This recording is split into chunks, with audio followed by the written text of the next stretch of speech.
El martes, digo el viernes, en el estudio, después de haber comenzado un estudio, valga la redundancia, sobre el Espíritu Santo, a los que estaban presentes y delante de la presencia del Señor yo les pedí perdón, no porque hubiera pecado, no porque hubiera mal testimonio, sencillamente le pedí perdón al Señor porque habiendo nacido y habiendo tenido una formación en una iglesia pentecostal, de esas iglesias pentecostales donde hay fuego a la lata, como dice alguien, en esas iglesias pentecostales donde hay gente de hueso colorado, como Eliseo. ¿Recuerdan Eliseo que después de muerto lo enterraron? Y un día va un cortejo fúnebre, lo llevan a enterrar a este muerto y de una de las montañas baja una banda de delincuentes. Si hay gente mala hoy día, lo era también en aquel entonces, no respetaban ni los funerales. Entonces asaltaron aquel funeral y las personas que llevaban el muerto tomaron al muerto y lo tiraron adentro de un hoyo. Y dice que en ese hoyo había un hueso de Eliseo, que cuando el muerto tocó el hueso, resucitó. No abran los ojos de esa manera. Si en la Biblia está, esa es verdad primero que nada. Segundo, esto no es para mirar simplemente y quedar anonadado o asombrado, abrir los huevos así, abrir los ojos como huevos fritos. ¡Wow! ¡Qué tremendo! Esto es para vivirlo. Yo nací en ese tipo de iglesia donde los dones del Espíritu y los ministerios del Espíritu estaban en pleno ejercicio. Pero era lo que preguntaba el predicador al que fuimos a escuchar uno de estos días. ¿Dónde hubo ese quiebre? ¿Dónde hubo ese cambio? Que de esa vida del Espíritu en el que uno es guiado y dirigido por el Espíritu y se mueve en el Espíritu, uno pasa a ser un analítico, alguien que usa mucho razonamiento. No sé si fue el seminario que me hizo una persona analítica, que todo lo quería razonar y pasar por la Escritura, dejando de lado lo sobrenatural de Dios, que ni siquiera el hombre más sabio puede entender los caminos de Dios y los misterios de Él. Y desde que vine de Chile me he sentido en un conflicto interno. Y lo digo sin temor a equivocarme, que era el trato de Dios conmigo. 2 domingos atrás estaba parado ahí. Y créanme, quizás el término no le sonará muy académico. Odiaba ser el pastor de la iglesia porque tenía que predicar, sabiendo que ni yo mismo tenía la plena convicción de lo que iba a decir.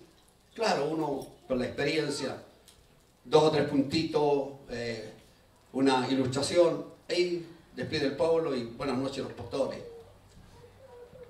Y ese era el resultado de mi vacío, de esa inquietud que sentía. Curiosamente en Chile el Señor me usó de una manera extraordinaria.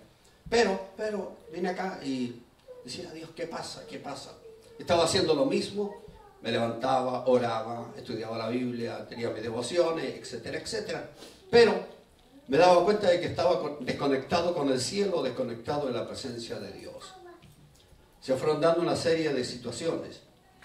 Y preparando el estudio que vamos a tener que estamos teniendo, tiempo pasado, presente y futuro, sobre el Espíritu, el Señor empezó a hablar a mi vida. Y he llegado a entender que lo tan básico, que algunas veces uno dice, no, pero es que es tan básico todo esto, es tan elemental como dejar que el Espíritu te guíe y que haya manifestaciones. Eso que parece tan básico y tan elemental de las manifestaciones sobrenaturales del poder de Dios tiene que ser la tónica dentro del pueblo de Dios. Digo esto porque el evangelio que predicamos es un evangelio sobrenatural. Y hay un poder sobrenatural a disposición de la iglesia.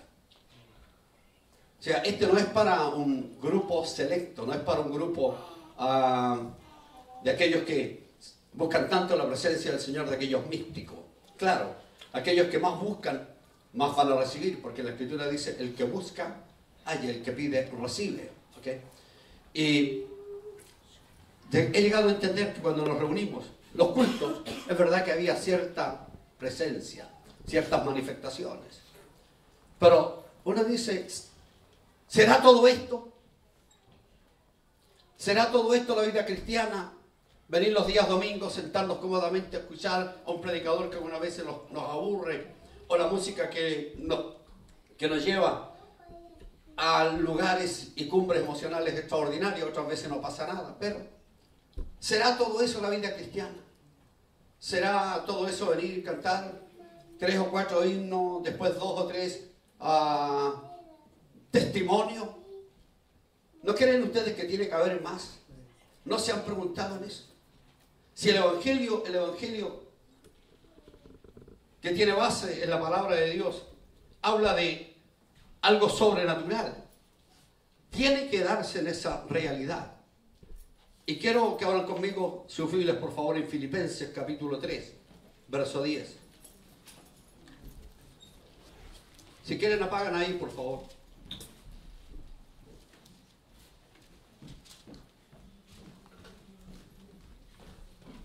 Si alguien quiere salir por alguna apremiante necesidad, salga ahora.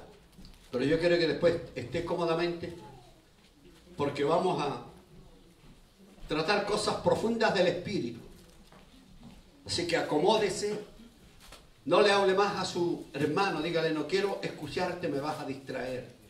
Yo quiero ser todo oído.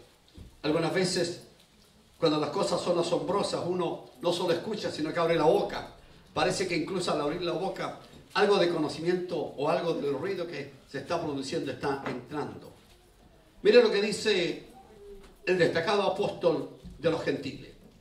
Este hombre que tuvo un encontronazo, no un encuentro, sino un encontronazo con el Hijo de Dios. El testimonio de salvación de Pablo lo conocemos perfectamente bien. Va persiguiendo a los cristianos, va camino a Damasco, y cuando va camino a Damasco, es tirado al suelo. No dice que iba a caballo, tirado al suelo, y vio un resplandor de luz, y etcétera, etcétera, y escuchó la voz que le dijo: Pablo, ¿por qué me persigues? Y la gran interrogante del apóstol fue: ¿quién eres, Señor? Y él le dice: yo soy Jesús a quien tú persigues. Noten esto: yo soy Jesús a quien tú persigues. ¿Estaba Jesús en aquellos días de Pablo en el ministerio terrenal? No, ¿verdad? No. Pero él estaba persiguiendo a la iglesia. Y esto nos da una gran verdad, que no es misterio, una gran verdad. El que persigue a la iglesia está persiguiendo a Cristo. ¿Sabe por qué? Porque la iglesia es el cuerpo de Cristo. La iglesia es el cuerpo de Cristo. En el Evangelio de Juan, el Señor le dice a los suyos en el último gran día de la fiesta, que será derramado el Espíritu Santo, porque aún no había venido. Pero después, en el mismo Evangelio, encontramos esta verdad que dice que si el grano de trigo no cae a tierra y muere, si el grano de trigo no cae a tierra y muere, no lleva fruto. Porque si usted quiere tener una bonita grama y va a Home Depot y compra semilla y la coloca, qué sé yo, en el armario y la tiene ahí mirándola, esa semilla no le va a servir de nada, ¿verdad? ¿Para qué compró usted la semilla? ¿Para qué? Para sembrarla, tiene que tirarla a tierra. Entonces, cuando usted tira esa semilla a tierra, por un proceso de pudrición y de muerte, se levanta una nueva semilla. Jesús dijo: si el grano de trigo no cae a tierra, si no cae, no lleva fruto, pero si cae, lleva frutos. Cuando está hablando Jesús de grano, está hablando de él mismo. No está hablando de otra persona, ni está dando una clase de agricultura, no. Él está hablando del mismo, de tal manera que cuando el Hijo de Dios, su cuerpo y su vida fue sembrada en la tierra, en su resurrección, escuchen esto, ayer lo compartíamos brevemente en la reunión de acá de las damas, tuvieron realmente un bonito tiempo de ayuno, le estaba compartiendo esto: muere un solo grano, muere Jesús solamente, ¿verdad? ¿Sí o no? Muere Jesús en la cruz, por 3 días está en la tumba, y como la Escritura dice que el profeta David, no me equivoqué, el profeta David había profetizado de la resurrección de Jesucristo, que su descendencia, no iba a participar del proceso de descomposición, ni su alma iba a descender al Hades. El profeta David dice que iba a ser enterrado, pero que iba después a resucitar. Volvamos a esto. Es un grano, Jesús es un grano, es enterrado al tercer día y después el poder de la resurrección lo resucitó. ¿Estamos de acuerdo? Hay que tirar, pero pastor, te adelantaste a la Semana Mayor, a la Semana Santa, estás hablando aquí de resurrección. Pero resulta que cuando Cristo resucitó, es verdad que era un cuerpo, pero era una comunidad. Pablo más adelante dice, nosotros resucitamos juntamente con Cristo. Juntamente con Cristo nosotros resucitamos. Cristo no solo resucita, sino que por el poder de la resurrección es exaltado. Y cuando Él es exaltado, entonces se hace realidad la promesa que Él les había dicho, que cuando Él fuera exaltado enviaría el Espíritu sobre la iglesia. Y el apóstol Pablo, que va persiguiendo a los cristianos, tiene un encuentro. Porque permítame hacer una aclaración desde ya, y no quiero quedarme sin hacerla. Uno llega a ser cristiano no por conocimiento. Uno llega a ser cristiano no por la doctrina que tiene. Uno no llega a ser cristiano por sus creencias. Uno no llega a ser cristiano por la iglesia a la que pertenece. Uno llega a ser cristiano después que ha tenido y ha vivido una experiencia real y personal con Jesús, el Hijo de Dios. En caso contrario, somos sencillamente personas religiosas. Y eso es lo que marca la gran diferencia. Pablo, en el versículo que le mencioné, Filipenses capítulo 3, verso 10, dice, a fin de conocerle y el poder de la resurrección. Cuando Pablo está haciendo esta petición, está diciendo en otras palabras, yo conozco a Jesús, como yo lo conocí al principio. Pero quiero probar, como dice una de las versiones, quiero probar, quiero experimentar lo que es el poder de la resurrección. Y eso es lo que hace la diferencia. Porque la doctrina, hermano, es buena. Y yo creo que eso a mí me hizo mal. Vine al seminario con una mente muy académica, muy pensante. Seguía predicando la palabra, pero no veía resultados. Y no me sentía conforme ni conmigo mismo. Cuando yo voy a Chile descubro que gente en condiciones inferiores a las nuestras abre un cuartito por ahí y empiezan a orar y empiezan a predicar y se les llena el cuartito, después construyen un templo, después construyen una catedral. Entonces uno dice, caray, este tipo no fue ni siquiera al instituto, ni siquiera sabe predicar un buen sermón con todos los principios de lo que es la homilética y se pone aquí a predicar y llena el lugar. ¿Cuál es el misterio de todo esto? ¿Será la elocuencia del tipo? ¿Será su conocimiento? Amigos y hermanos que no me respondieron, la diferencia, la marca es que ese hombre que está predicando en condiciones muy limitadas cuenta con el poder de la resurrección. Y muchas iglesias estamos medias caóticas, medias languideciendo. Otras ya están definitivamente muertas, sencillamente porque no hemos hablado ni hemos vivido la experiencia del poder de la resurrección.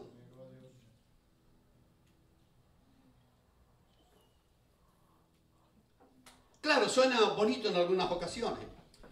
Decir, debido a la situación por la que estoy atravesando, la crisis agobiante que tengo, y me han dicho que si voy a la iglesia, alzo mi mano y acepto a Cristo, encontraré la fórmula mágica para que todos mis problemas se arreglen. Y hay personas que han aceptado a Cristo después que le hemos dado 4 o 5 clases de adoctrinamiento y después lo llevamos al bautismo y nos hemos encontrado con la trágica realidad que hemos tomado un pecador seco, lo hemos metido al agua para sacar un pecador mojado. La doctrina en sí es buena, escuchen bien. Todo tenemos que pasarlo por la Escritura, todo tenemos que analizarlo, la base de toda nuestra proclama, parte de la Escritura. Pero, hermano, este evangelio, estas buenas nuevas que predicamos, tienen que ser respaldadas